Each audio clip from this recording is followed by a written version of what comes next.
इंकलाब जिंदाबाद साथियों। साथियों, मेरे दिमाग में एक प्रश्न सदैव चलता रहता था कि जो प्रतिभावान व्यक्ति हैं देश के, वे देश छोड़कर क्यों चले जाते हैं? ऐसा क्यों होता है कि वे दूसरे देशों को रिप्रेजेंट किया करते हैं? ऐसा क्यों होता है कि ये सदैव भारतीय मूल के कहे जाते हैं, भारतीय नहीं कहे जाते हैं? क्यों वो भारत को रिप्रेजेंट नहीं करते हैं? तो इसका जवाब मुझे मिल गया साथियों। साथियों, शायद हम ही उस काबिल नहीं हैं कि उनकी योग्यता को पहचान सकें। शायद जितना अप्रिसिएशन उनके एफर्ट्स के लिए मिलना चाहिए वो हम नहीं दे पाते उन्हें। और इसका सीधा साधा उदाहरण है सोनम वांगचुक जी। साथियों, एक ऐसा व्यक्ति जिसे आज के 2-3-4 वर्ष पहले इंडियन रिसर्च की बैकबोन कहा जाता था, एक ऐसा व्यक्ति जिसने भारत के लद्दाख जैसे अभिन्न हिस्से में जल संकट को दूर करने के लिए आर्टिफिशियल ग्लेशियर तक का निर्माण किया। रेमन मैग्सेसे अवार्ड से सम्मानित किया गया उस व्यक्ति को। और एक ऐसा समय आता है कि वो व्यक्ति सिर्फ सवाल उठाना चालू करता है, इस लोकतांत्रिक देश में अपनी बात रखना चालू करता है, और स्वयं अपने व्यक्तिगत स्वार्थ के लिए नहीं, बल्कि लद्दाख जिसे हम अपना अभिन्न हिस्सा मानते हैं, उसके लोगों के लिए उसने आवाज़ उठाई। और क्या मिला बदले में?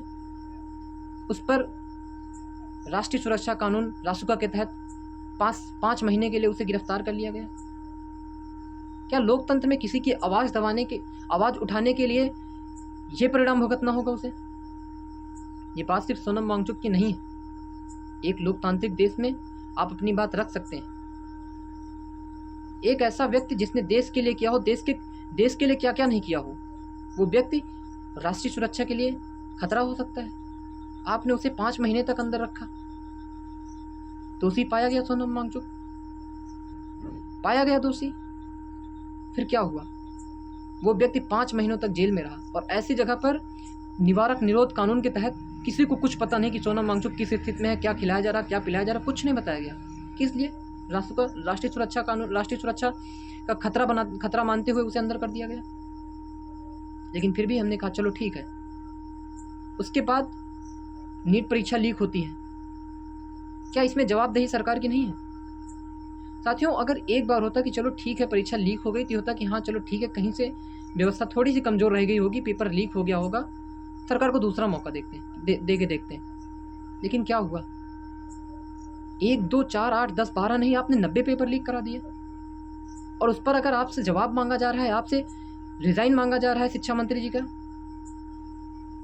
तो उस पर आप लोगों की आवाज़ें दबा रहे हैं। साथियों, आप उपवास रखते हैं 1-2 दिन का, तो क्या होता है? 1 ही 2 दिन में हम लोगों के अंदर कितनी कमजोरी आ जाती है।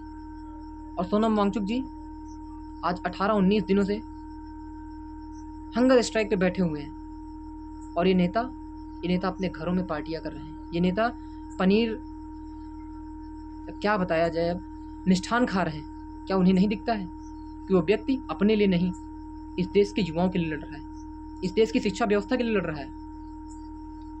मित्रों, जैसे कि हम सभी जानते हैं कि अगर किसी राष्ट्र के विकास में कोई चीज़ बहुत अहम भूमिका निभाती है तो वो युवा है और युवाओं की शिक्षा है। अगर पेपर लीक हुआ है और 1-2 नहीं, दसों सैकड़ों पेपर लीक हुए हैं, तो इसकी जवाबदेही तो बनती है। और बात ये आती है कि क्या एक रिजाइन मिलने से शिक्षा व्यवस्था सुधर जाएगी? जी नहीं। लेकिन वो एक रिजाइन होगा, हम लोगों के लिए जवाब होगा। वो हम लोगों के लिए एक, कहते हैं ना कि हम लोगों के लिए एक ऐसा होगा कि हम लोगों को अंतिम जो सहारा मिलता है वो होगा कि हाँ भी शिक्षा व्यवस्था सुधर सकती है, हाँ भी सरकार जवाबदेही है, अभी लोकतंत्र जिंदा है, अभी भी लोगों की बात सुनी जाएगी। अभी भी अगर आप सही हैं और आप प्रोटेस्ट करते हैं तो आपको न्याय मिलेगा।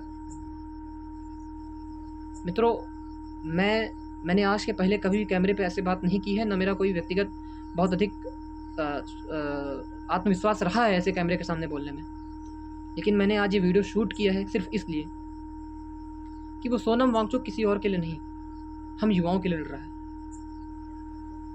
और मेरी आंखें इस बात को लेकर नम हो जाती हैं कि मैं अपने साथ के साथियों में देखता हूँ कि जो व्यक्ति कॉम्पिटिटिव एग्जाम की तैयारी कर रहे हैं वो ऐसे प्रश्न कहते हैं कि यार सोशल मीडिया पे कुछ चल रहा है, सोनम वांगचुक क्या मैटर है, कुछ समझ नहीं आ रहा है मेरे को।